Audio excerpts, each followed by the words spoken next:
Hello दोस्तों। कौन है राधिका लोखंडे? कौन सी दर्दनाक घटना को इसने अंजाम दिया? क्यों राधिका की करतूत देखकर पूरा महाराष्ट्र सहम गया? तारीख थी 10 जून 2025। महाराष्ट्र के सांगली की एकता कॉलोनी रात के समय एकदम सुनसान पड़ी हुई थी।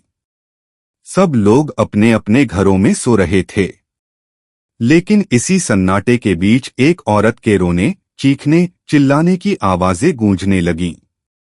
इस महिला का नाम था राधिका लोखंडे, जो करीब 11:30 या 12 बजे के आसपास अपने भाई को कॉल करती है। इतनी रात में बहन का फोन देखकर भाई भी थोड़ा परेशान हो जाता, और जब कॉल रिसीव करता है तो सामने से राधिका रोती बलखती हुई कुछ ऐसा सच बताती है जिसे सुनकर भाई के पैरों तले जमीन खिसक जाती है। राधिका अपने भाई से कहती है कि मैंने अनिल को मार दिया। यह सुनकर भाई डांग रह जाता है। अनिल राधिका का पति था और दोनों की 2 हफ्ते पहले ही शादी हुई थी, और फिर अचानक से राधिका ने अनिल को मार दिया। राधिका यह भी बताती है कि जिस कुल्हाड़ी से उसने अनिल को मारा वो भी पास में ही पड़ी हुई है। ये सब सुनने के बाद भाई को यकीन नहीं होता कि सच में राधिका ने अनिल की जान ले ली या फिर ये सिर्फ एक सपना है। अनिल राधिका से कहता है कि तुम वहां से कहीं मत जाना, मैं बस अभी थोड़ी देर में तुम्हारे घर पहुंच रहा हूं। कॉल कट करने के बाद भाई जल्दी से पुलिस को फोन करता है और उन्हें पूरी सच्चाई बता देता है कि मेरी बहन ने कॉल करके मुझे बताया कि उसने अपने पति की जान ले ली है। ये खबर सुनकर पुलिस के भी कान खड़े हो जाते हैं और वो राधिका के घर का एड्रेस पूछकर तुरंत उसके घर की तरफ निकल पड़ते हैं। पुलिस जब राधिका के घर दाखिल होती है तो सामने का नजारा देखकर उनकी भी रूह कांप उठती है, क्योंकि जमीन पर अनिल लोखंडे बद हालत में पड़ा था। पुलिस ने अनिल के पास जाकर देखा तो पता चला उसकी सर शरीर से हल्का जुड़ हुआ था, बाकी शरीर भी जख्मों से घिरा हुआ था। हाथ पैर कोई ऐसी जगह नहीं थी जहां जख्म के निशान ना हो। इस बॉडी से थोड़ी दूर पर बैठी थी राधिका की अनिल की तरफ देखकर बस रो जा रही थी। राधिका के भाई के बताए अनुसार पुलिस जान चुकी थी अनिल की जान राधिका ने ली है, इसलिए पुलिस उसे तुरंत हिरासत में ले लेती है। अब तक राधिका के आस पड़ोस वाले आ गए, साथ ही कुछ फैमिली मेंबर्स भी घटना स्थल पर पहुंचे। राधिका के इस भयानक रूप से सेब हैरान द उन्हें यकीन नहीं हो रहा था कि उनकी बेटी एक बीवी से कातिल भी बन सकती है। पुलिस इस पूरे केस को सुलझाने और अनिल को इंसाफ दिलाने के लिए अपनी कमर कस लेती है और सबसे पहले दोनों की फैमिली बैकग्राउंड को खंगालना शुरू करती है और अनिल के कुछ दर्द भरी कहानी सामने आती है। अनिल ने राधिका से दूसरी शादी की थी, वो भी करीब 53 साल की उम्र में। यह शादी सिर्फ मजबूरी का एक सौदा था, क्योंकि अनिल को बुढ़ापे में एक सहारे की जरूरत थी और यह सहारा बनी राधिका। अनिल अपनी पहली पत्नी के साथ भी इसी इलाके में रहा करता था और दोनों की 2 बेटियां भी थी। पूरी फैमिली हंसी खुशी रहा करती थी। दोनों बेटियां परिवार की जान थी। जहां अनिल अपने परिवार का पेट पालने के लिए दिन भर मेहनत मजदूरी करता, वही इसकी वाइफ घर और बच्चों को संभालती थी। सब कुछ अच्छा चल रहा था, लेकिन फिर अनिल के वाइफ की तबीयत खराब रहने लगे और जब चेक वगैरह कराया गया तो खुलासा हुआ कि अनिल की वाइफ को कैंसर ने अपना शिकार बना लिया है। यह खबर सुनते ही हंसते खेलते परिवार में मातम का माहौल छा जाता है। अनिल वाइफ का अच्छे से इलाज कराता है पर कोई फायदा नहीं होता और उसकी वाइफ की जान चली जाती है, जिसके बाद अनिल और उसकी बेटियां रह जाती हैं।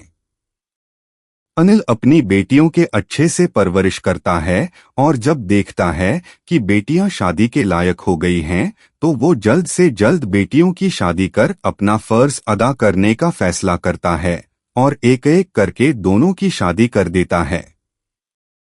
जिसके बाद अनिल इस घर में अकेला रह जाता है। ना तो उसके पास बैठने वाला कोई था और ना ही कोई उसका दुख सुनने वाला।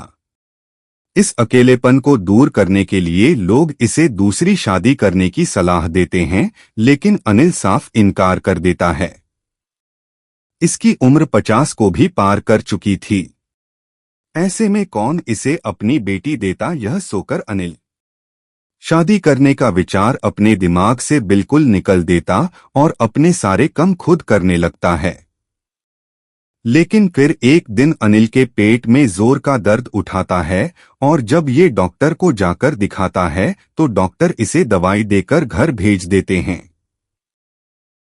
दवाई से आराम तो होता है, पर कुछ टाइम के लिए फिर से दर्द उठ जाता है और इस तरह अनिल के पेट में दर्द अक्सर होता रहता है, जिससे निजात पाने के लिए अनिल दवाइयां खाना शुरू कर देता है।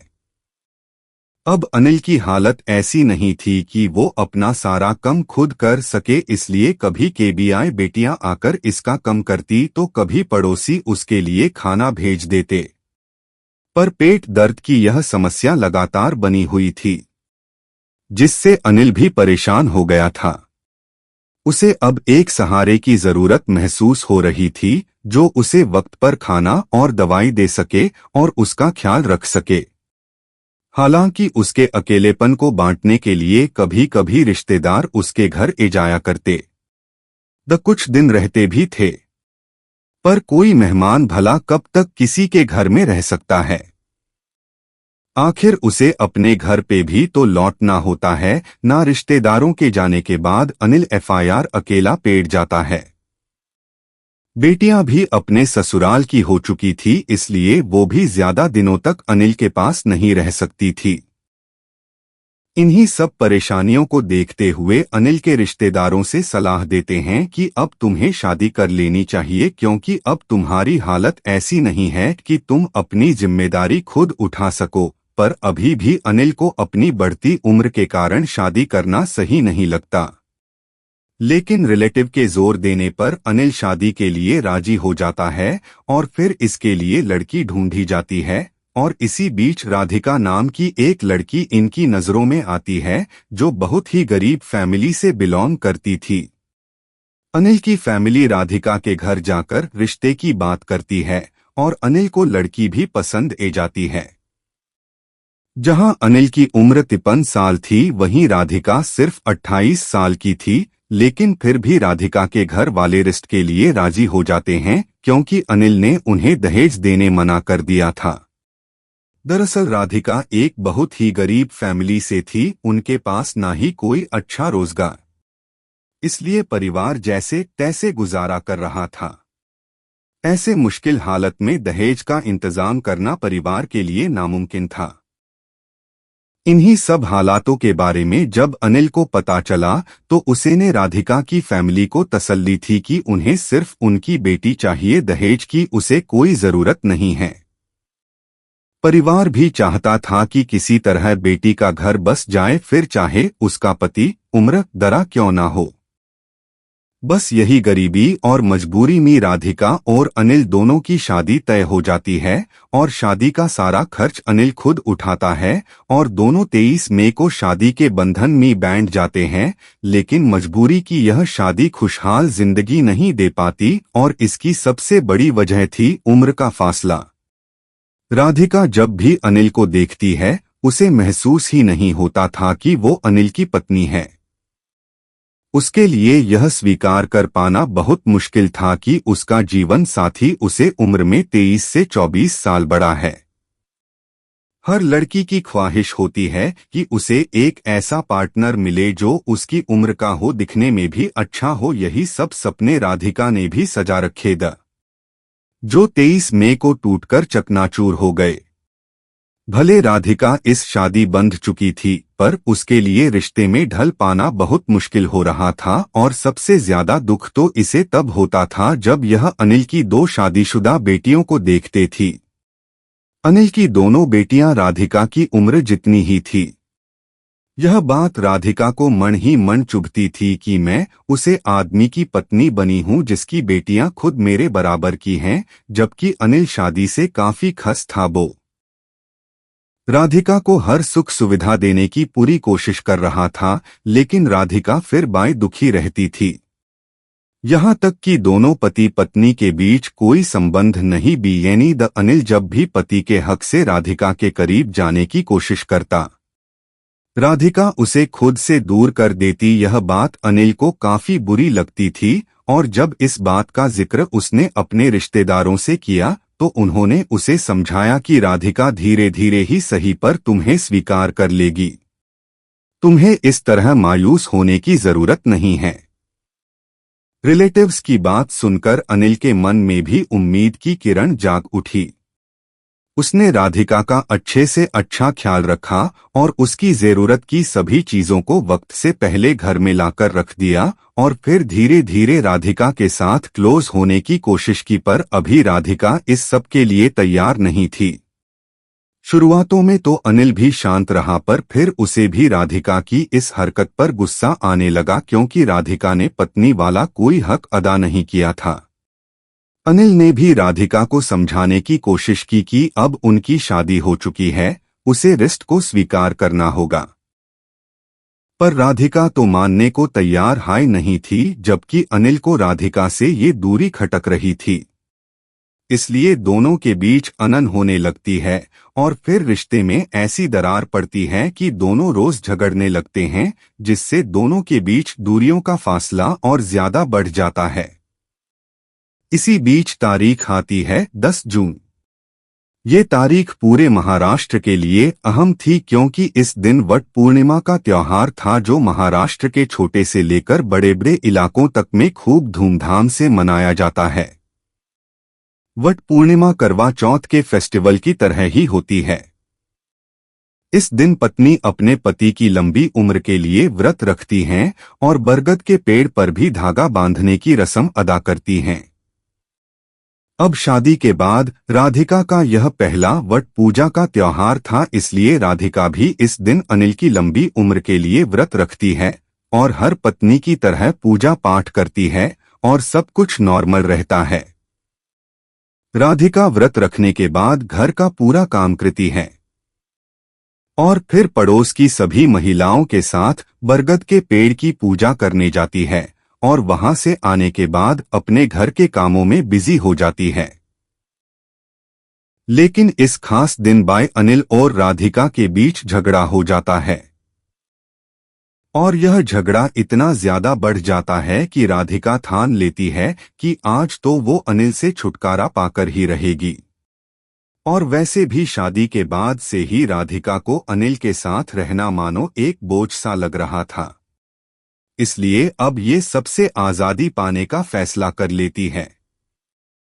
दिन तो जैसे तैसे गुजर जाता और जब रात आती है दोनों खाना खाते हैं और इस टाइम कोई लड़ाई झगड़ा नहीं होता।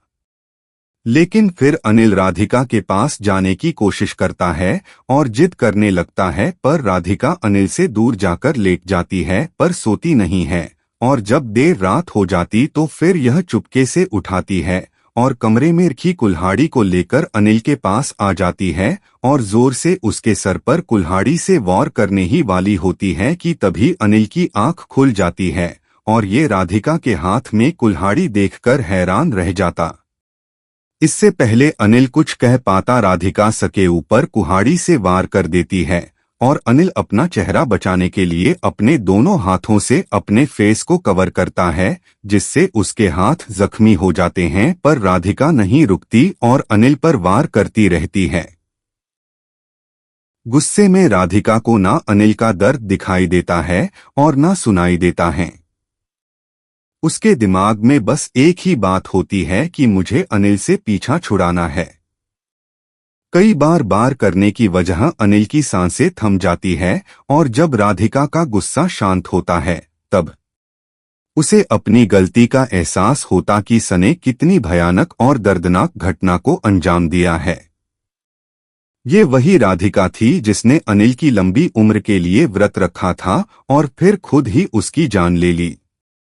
राधिका आपने इस करतूत को देखकर बहुत ज्यादा दुखी होती है, इसे समझ में नहीं आता कि ये कैसे सबको ठीक करें। इसी उलझन में ही अपने चचेरे भाई को फोन करती है और रोते हुए उसे पूरी बात बता देती है। बहन की बात सुनने के बाद भाई इसके गुनाह को छुपाने की कोशिश नहीं करता बल्कि उसका सारा सच पुलिस के सामने लाने का फैसला करता है।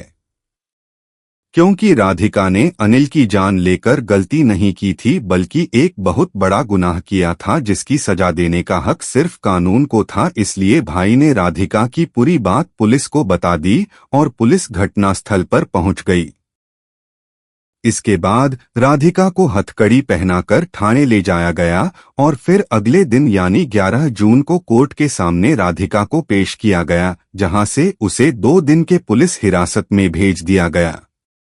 पुलिस अभी जानने की कोशिश कर रही है कि आखिर राधिका ने अनिल की जान क्यों ली, उसको मारने की असल वजह क्या है, क्या सच में राधिका उम्र की वजह से करती थी या फिर वजह कुछ और थी।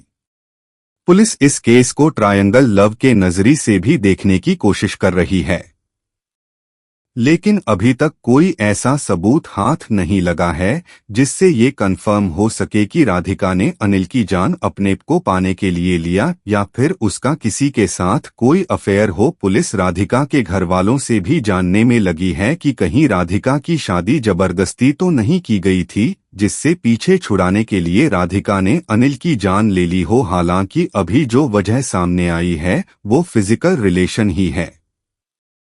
राधिका ने पुलिस को भी यही बताया है कि अनिल उसके साथ संबंध बनाना चाहता था।